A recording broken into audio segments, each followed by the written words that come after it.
Dante, guidato da Beatrice, lascia il paradiso terrestre e si eleva verso i cieli, attraversando l'aria rarefatta con una leggerezza divina.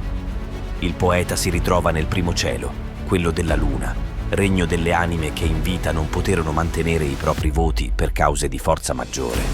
Qui incontra Piccarda Donati, una figura serena che gli racconta la sua storia e il concetto dell'eterna beatitudine, spiegando che anche nei cieli più bassi ogni anima è completamente felice. Proseguendo il suo viaggio, Dante raggiunge il secondo cielo, il cielo di Mercurio, abitato dalle anime che, pur avendo fatto del bene, cercarono la gloria terrena.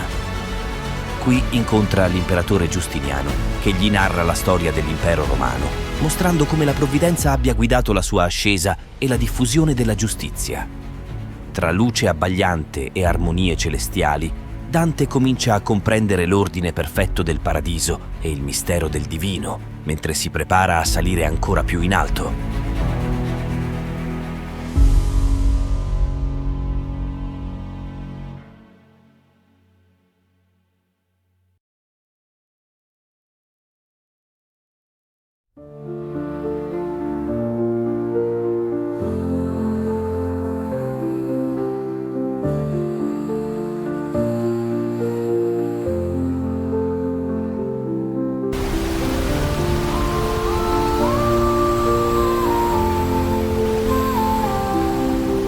Terzo cielo, quello di Venere, risplendono le anime degli spiriti amanti.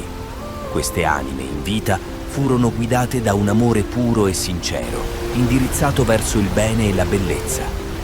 Ora, nel cielo di Venere, danzano in tondo, esprimendo l'armonia e la beatitudine raggiunta.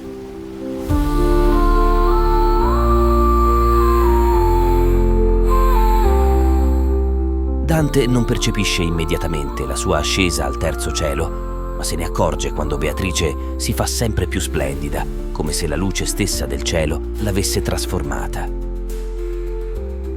Mentre contempla il cielo intorno a sé, vede luci danzare nell'aria, come astri in una costellazione viva. Una di esse si avvicina. Fratello mio, quanto è dolce rivederti in questa luce eterna. La tua voce mi è familiare, ma la tua forma è come il sole che abbaglia. Chi sei tu, che mi accogli con tanto affetto?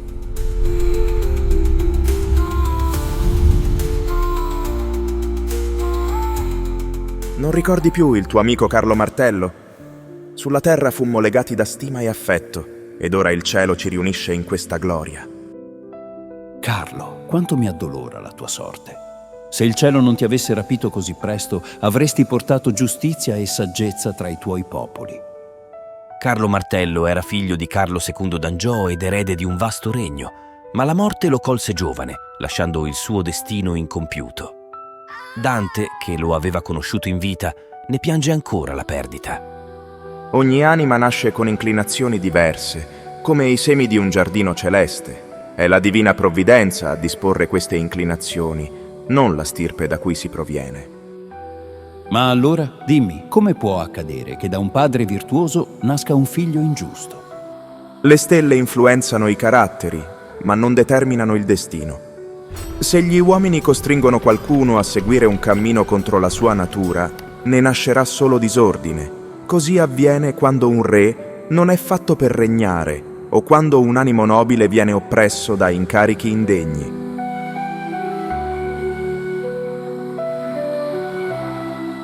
Parli forse di tuo fratello Roberto?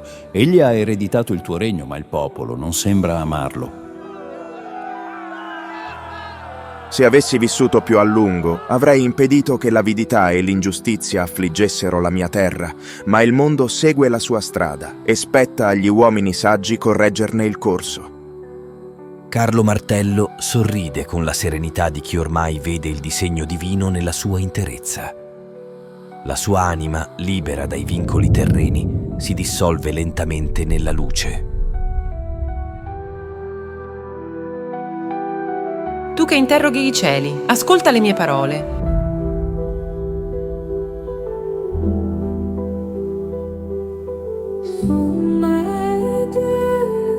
Io fui Cunizza da Romano e qui dimoro nella pace eterna.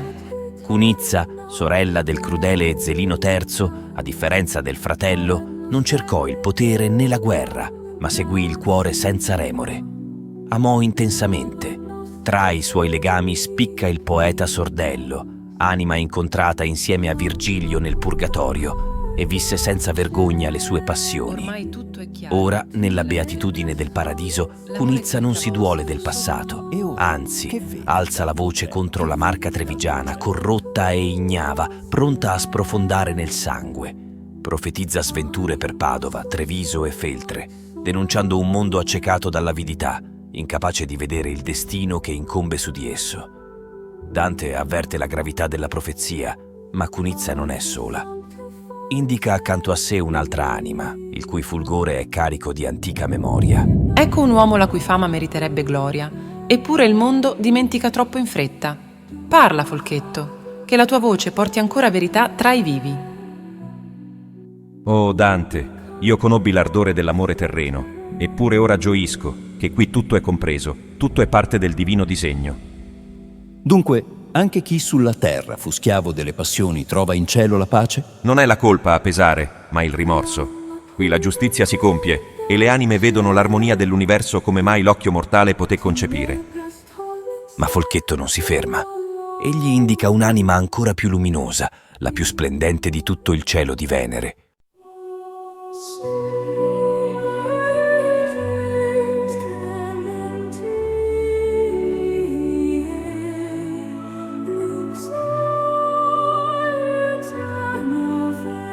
Rahab, la biblica straniera che fu strumento della provvidenza. Guarda Dante, questo spirito è Rahab, la donna che aprì le porte di Gerico agli uomini di Israele. Il suo gesto fu segnato dall'infamia sulla terra, ma in cielo è gloriosa tra gli eletti. Eppure, mentre in cielo risplende, la terra è preda della sua cecità.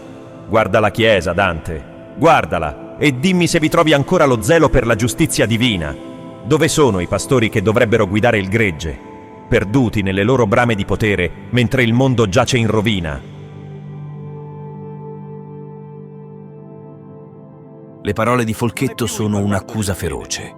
Egli prevede la liberazione di Roma e della cristianità dalla corruzione che l'affligge, un tempo in cui la giustizia tornerà a splendere. Dante lo ascolta in silenzio, consapevole che il cammino lo porterà ancora più in alto, là dove la verità sarà rivelata senza veli. Beatrice, con il suo sguardo radioso, gli indica il sentiero. È tempo di ascendere ancora.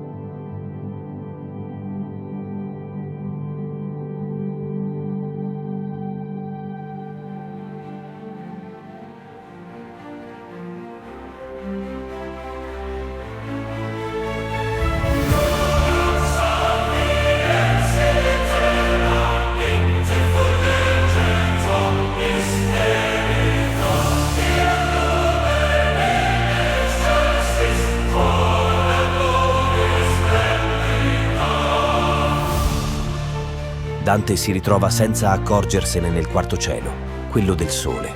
La luce che lo circonda è così intensa che nemmeno il sole riesce a competere con essa. Le anime beate brillano con una luminosità che sfida ogni descrizione e Dante rimane senza parole di fronte a tale visione. Dante ringrazia il Signore per quello che ti è stato concesso. La bellezza che stai vedendo è un dono che non ti è stato dato invano. Nel fervore della sua preghiera, Dante si perde completamente. Il suo cuore è pieno di gratitudine e la sua preghiera risuona nel cielo con una passione che tocca l'anima. In quel momento dimentica ogni cosa, persino la sua guida.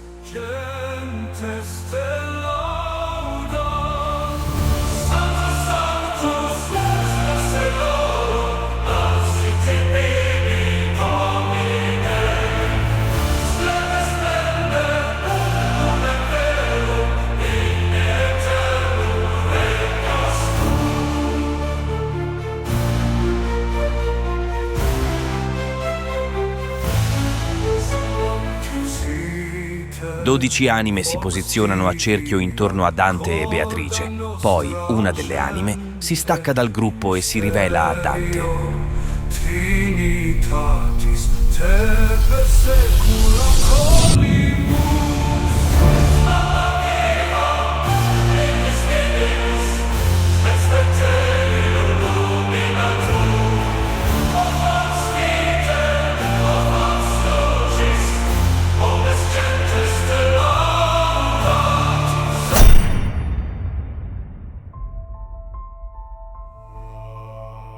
Io sono Tommaso d'Aquino e insieme a me ci sono altri spiriti sapienti.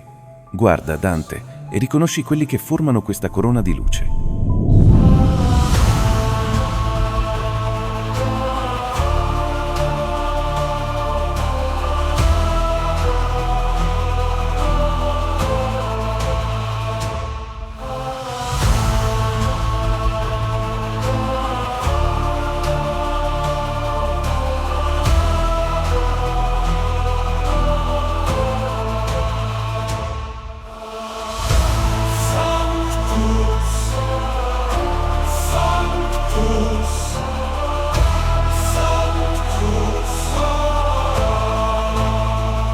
Dante, preso dall'osservazione delle anime, si lascia trasportare da un impeto di indignazione.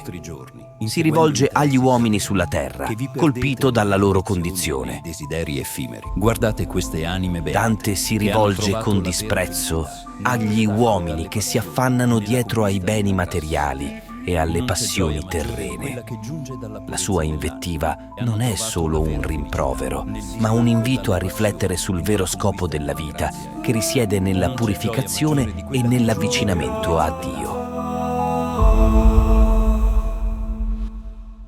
Vedo nel tuo animo, o viandante della conoscenza, due incertezze che turbano il tuo viaggio. La prima riguarda l'ordine cui io stesso appartengo, i Domenicani, e la loro fedeltà alla regola. La seconda verte su Salomone, il re saggio. Quest'ultima la risolverò più avanti, ma ora volgerò la mia parola alla prima. E affinché l'armonia regni, un altro frate francescano celebrerà Domenico. Due stelle che illuminano le tenebre della corruzione.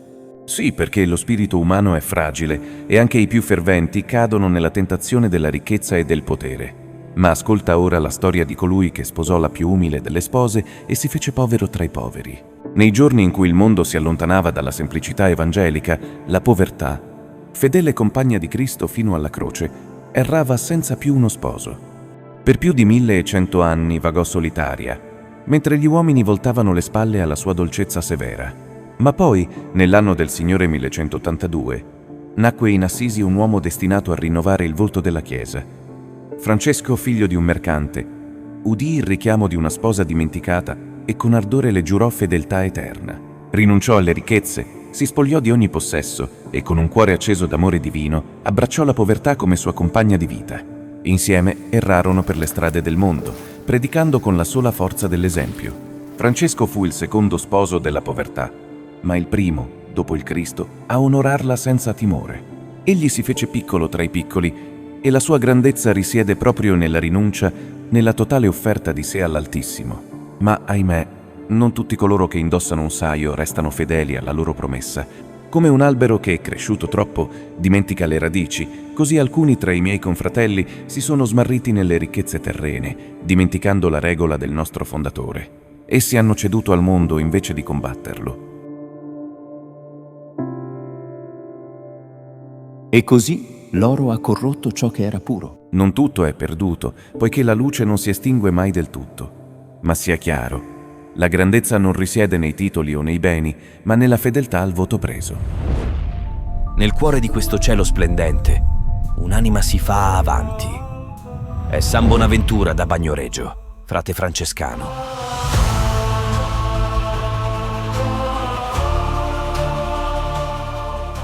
La sua voce è calma e solenne, mentre inizia a raccontare la vita di un altro grande santo, San Domenico, fondatore dell'Ordine dei Predicatori.